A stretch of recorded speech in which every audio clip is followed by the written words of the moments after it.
महागठबंधन से अलग होकर नीतीश कुमार ने मुख्यमंत्री पद से इस्तीफा दे दिया है और वो एनडीए में लौट आए हैं। नीतीश कुमार ने इस्तीफा देने के बाद क्या कहा, पहले वो सुनिए, फिर आपको बताएंगे कि नीतीश की एनडीए में वापसी कैसे लोकसभा चुनाव से पहले बीजेपी और जेडीयू के लिए फायदे का सौदा साबित होगी।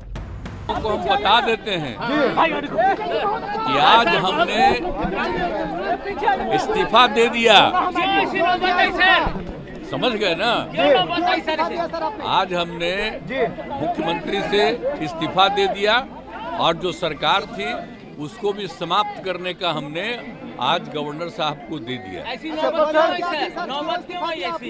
अरे इसलिए नौबत हुई है कि ठीक नहीं चल रहा था, तो इसीलिए थोड़ी परेशान। आप लोग तो हमसे बहुत पूछ रहे थे, हम बीच में बंद कर दिए थे कुछ बोलना, तो हम देख रहे थे तो वही सब लोगों की राय, अपने पार्टी के लोगों की राय, चारों तरफ से राय आ रही थी, तो हमने सब लोगों की बात को सुन लिया, तो इसीलिए आज हमने इस्तीफा दे दिया। अब ये जो भी सरकार थी वो समाप्त कर दिया गया।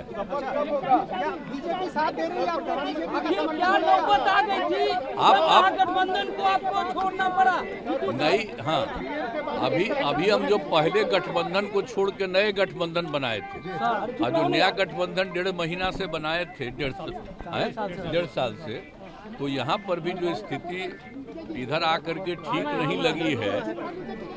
और जिस तरह से लोगों का दावा हो रहा था, जो इतना मेहनत किया जाता था कि वही लोग ये सब काम कर रहे हैं, तो सब जरा धीरे धीरे लोगों को खराब लग रहा था। तो इसीलिए आज हम लोगों ने दे दिया, अलग हो गए। अब आज अन्य पार्टियां एक साथ होकर के जो पहले थी वो अगर आज ही अगर तय करेगी तो आज उसके बारे में फैसला होगा, तो आप जानिएगा, अभी वेट करिए। सवाल है कि नीतीश के एनडीए में आने से जेडीयू और बीजेपी का क्या फायदा होगा, लेकिन इसके लिए चुनावी आंकड़ों पर नजर डालना जरूरी है। एनडीए ने 2019 के लोकसभा चुनाव में बिहार की 40 में से 39 सीटों पर जीत हासिल की थी। तब इसमें बीजेपी, जेडीयू और लोक जनशक्ति पार्टी शामिल थी। अब नीतीश कुमार के वापस एनडीए में लौटने से बीजेपी की बिहार में वही प्रदर्शन दोहराने की उम्मीद बढ़ गई है। बीजेपी ने 2024 के लोकसभा चुनाव में 400 का आंकड़ा पार करने का टारगेट सेट किया है। बिहार में पिछला प्रदर्शन दोहराए बगैर ये लक्ष्य हासिल कर पाना मुश्किल होगा। दूसरी ओर नीतीश कुमार के एनडीए में लौटने से आगामी लोकसभा चुनाव में इस कदम से जेडीयू को फायदा होने की उम्मीद है। जेडीयू ने 2019 में 16 लोकसभा सीटें जीती थी। वो इस साल अपनी सीटों में सुधार करना चाहेगी।